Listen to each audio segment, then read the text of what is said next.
Am I being detained? No, you're not being detained, no. See you later then. But you can't go through there. You're harassing me. I'm not harassing I'm trying to walk away. Okay, I'm going to go this way instead then. No, if you... No, I'm going to go to the bus stop. Okay? Leave me alone. Welcome to the Audit Assessor. Over here we break down encounters between the public and the police. We examine the law, the conduct and the context so you know your rights, their responsibilities and where the line is drawn. This episode is brought to us by Audit Ed. Be sure to check the link below and subscribe to his channel and give him the credit he deserves.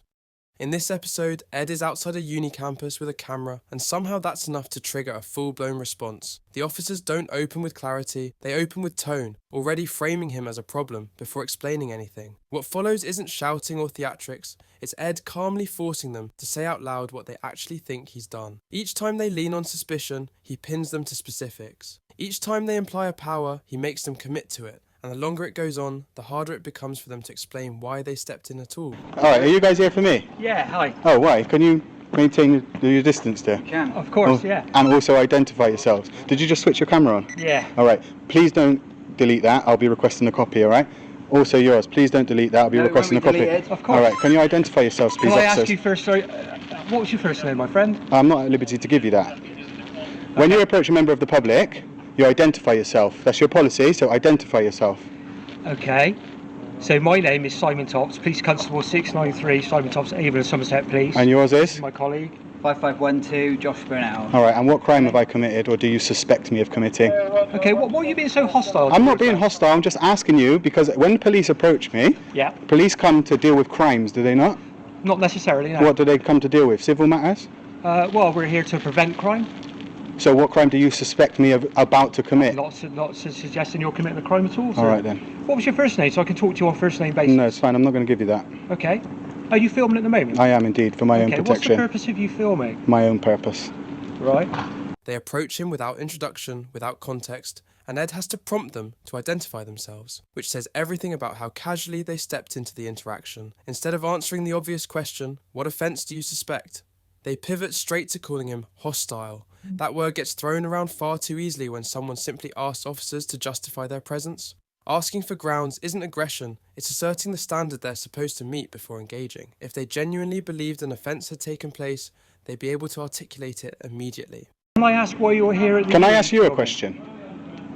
Am I being detained? No, you're not being detained, no. See you later then. But you can't go through there. I just asked the gentleman if I could go through, and he said yeah. Chris? Did you not just tell me the way to the bus station? You did ask me where the buses are. And left at the machine and all the way down? I did say that. Yeah. Okay, can Okay. I just... No, you can't actually. Okay, well, whilst you're walking, I'll just make it quite Are you clear following for me? I'm not following You're you. harassing me. I'm not harassing I'm trying you, to I'm walk talking away. to Okay, you. I'm going to go this way instead then. No, if you... So if you no, I'm going to go to the bus stop. Okay. Leave me alone. All right. Okay, that's fine. If you make your way to the bus stop, that'd be great. But I'm not going. You're not going to follow me. What? Which way are you going? Sorry? Which way are you going? Look, if you don't want me to follow... I'm just asking you which way you're going. I'm not here to call... I'm just asking you which way you're going. It doesn't matter which way I go, I can go whichever way I like. I'm not being... All right, I'll wait for you to go then. I'm not being dictated to by you. Do you know your where oath? I go. All right? Do you know your oath?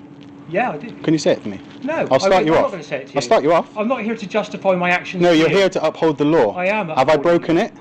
Not at the moment, you haven't. So leave me alone. They tell him he's not detained, so he does exactly what someone not detained is entitled to do and starts to leave. That's when the tone shifts again. Suddenly they want to know where he's going, and they trail behind him as if freedom only applies in theory. You can't have it both ways. Either you're restricting someone's movement or you're not. Then it turns into ego. Ed asks him to repeat his oath, not as theatre, but as a reminder of the standard he's supposed to operate under, and the officer refuses. He says he doesn't have to justify himself. That's the most telling line of the encounter. Policing isn't a private club where explanations are optional. This isn't consensual. That's fine. Policing by consent. Leave me alone. Okay, off you go then. No, I will Have a go. nice day. I will go when I'm ready. Okay, that's Okay. fine. Cool. Have a nice day. I will. I'm actually having a lovely day. Okay. If you could make your way to the bus station, though, Why? that would be great.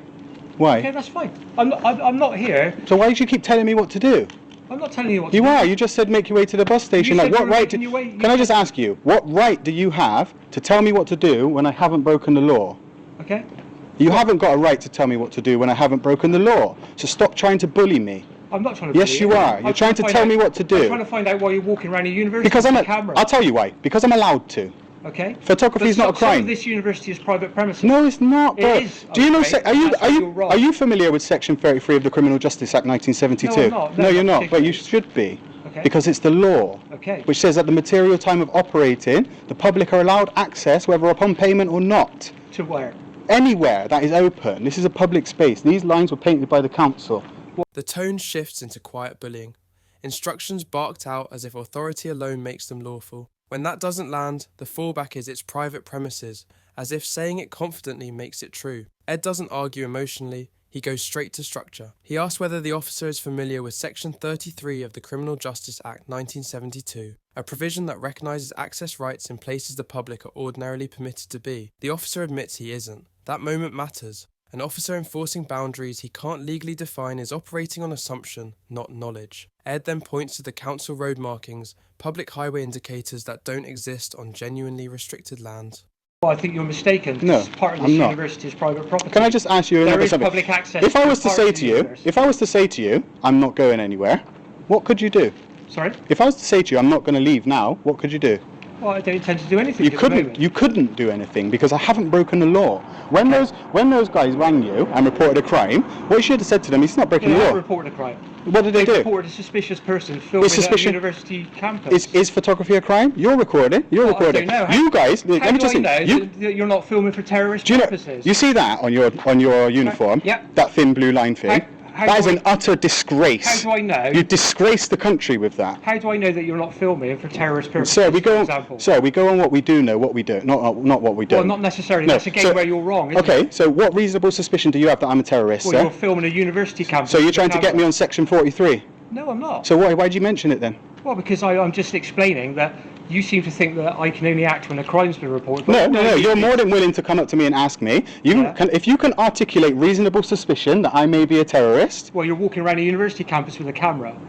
And This is a uni. And you won't explain why. but I don't have to. Security calling him in as suspicious doesn't magically convert lawful filming into a crime. It just means someone didn't like the optics. When Ed asks the obvious question, is recording itself illegal? They don't answer it because they can't. Instead, they jump to, how do we know you're not filming for terrorist purposes? That's not suspicion grounded in facts. That's speculation stretched to its worst case extreme. Ed's response cuts straight through it. Policing works on what you know, not on what you can imagine. If the only behaviour you can point to is holding a camera in a place open to the public, then you haven't articulated suspicion of a crime. You've articulated discomfort with being filmed.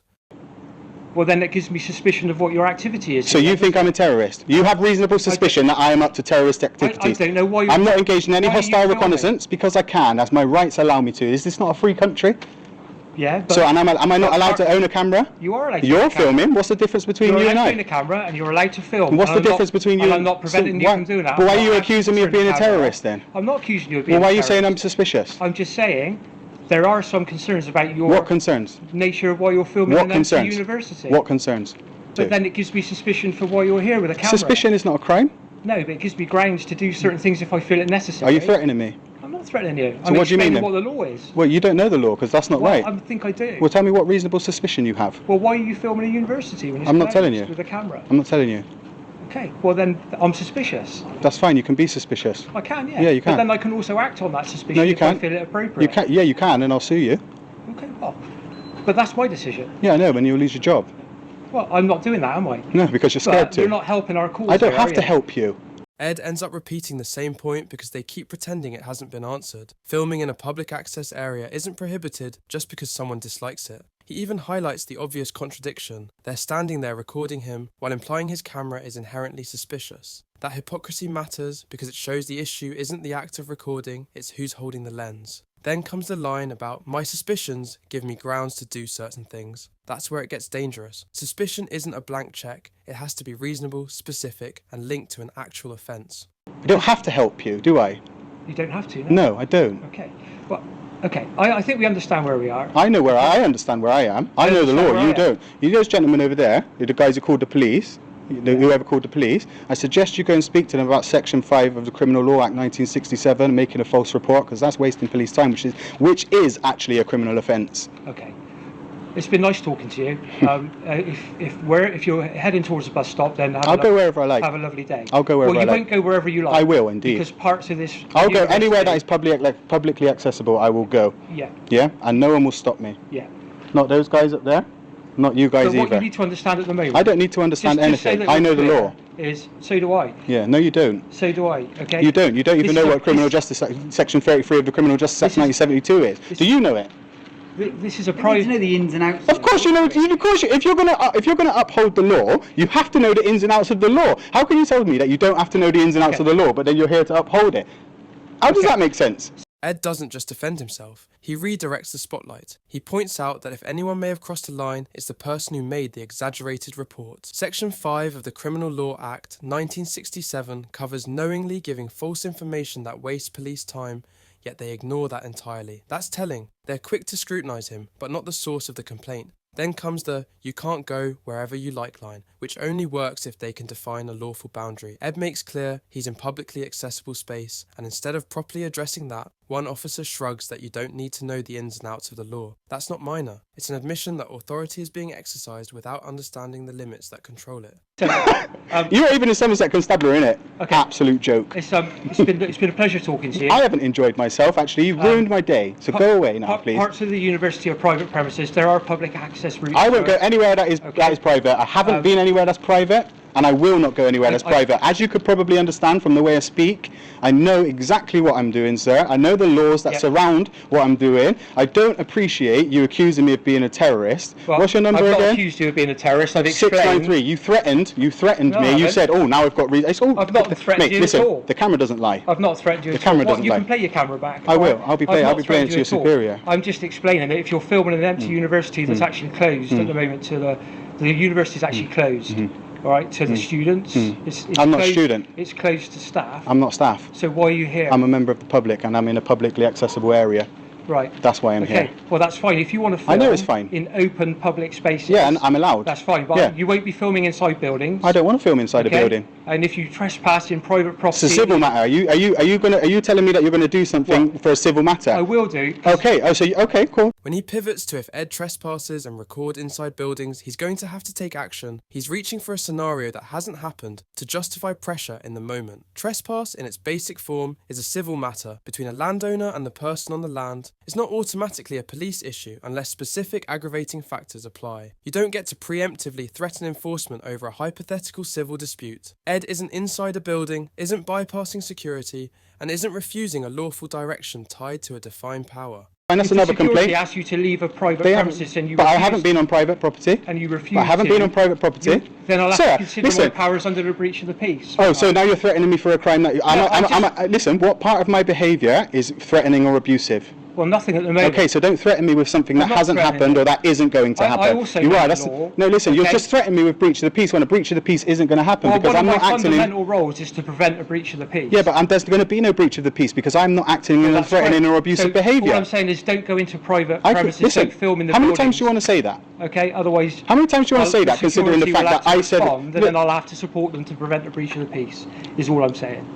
That's fine, you And could that's do... me knowing my law. That's fine, you could do that, but Yeah, I promise you that if the course of action that you've just stated happens, I'll sue you. Well, that's fine. You're entitled to sue And I'm me. going to make a complaint. 3 complaints in this 8 minutes 46 seconds and 3 complaints about you. You're smart for keeping your mouth shut.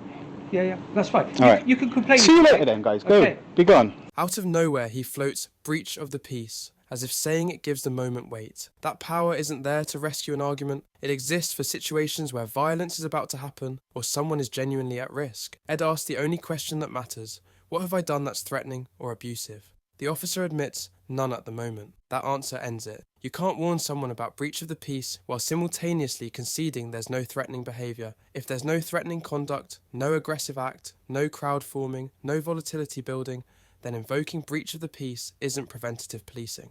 There's no need to be rude. I'm not being rude. Okay. Plus, is rudeness a crime? Is it a free country? If I would like to be rude, I'm well within my rights to be rude. Okay? So go away, please, and leave me alone. You're harassing me. Okay, that's fine. Thank All you right? very much. Go away now. Told me I can't record in there, so now I'm going to have to walk round. You inform these guys that photography is not a crime as well, yeah? You educate these guys on the law. No. You're here. You're a public servant. You're here to uphold the law. Yep. These guys have broken the law by filing a false report. They haven't, Okay. no. Yes, they have. Okay. Yes, they have. They reported a crime when there wasn't a crime being committed. They made a false report. It is a breach of Section 5 of the Criminal Law Act 1967, and you are failing in your job right now, Okay. officer, Well, constable. Thanks very much. It's been very nice talking to you. If you can maintain yourself on the public places, I'll go wherever okay, I like. Thank you. You know what my position is. I'll in go relation wherever. to Yeah, you made threats. You made a threat of I've not made a arrest. You threat. did. You made an illegal threat of arrest. Bullies, guys. What stands out at the end isn't confrontation, it's avoidance. After all the suspicion, the questioning, the veiled threats and floated powers, the officers pivot away from Ed and towards security. Yet there's no visible effort to challenge the basis of the original report. The person who triggered the response isn't scrutinised on camera. No clarification, no correction, no acknowledgement of exaggeration. That silence matters. If the foundation of the encounter was solid, it wouldn't need to be quietly stepped away from. There's also a shift in energy that's easy to miss. Early on, the officers control the tempo. They approach, they question, they frame him as a potential problem. By the end, that control is thinned out. Ed hasn't been detained, searched, or formally warned. No offence has been articulated, no boundary has been lawfully drawn. What's left is frustration, not from disorder or danger, but from an interaction that never justified itself. When he walks away, it isn't retreat, it's someone deciding he's done engaging with circular logic. If you found value in this breakdown, make sure you like the video, share it, and subscribe to support the channel and help keep this kind of accountability in the spotlight. I'm the Audit Assessor, this was episode 14, see you guys later.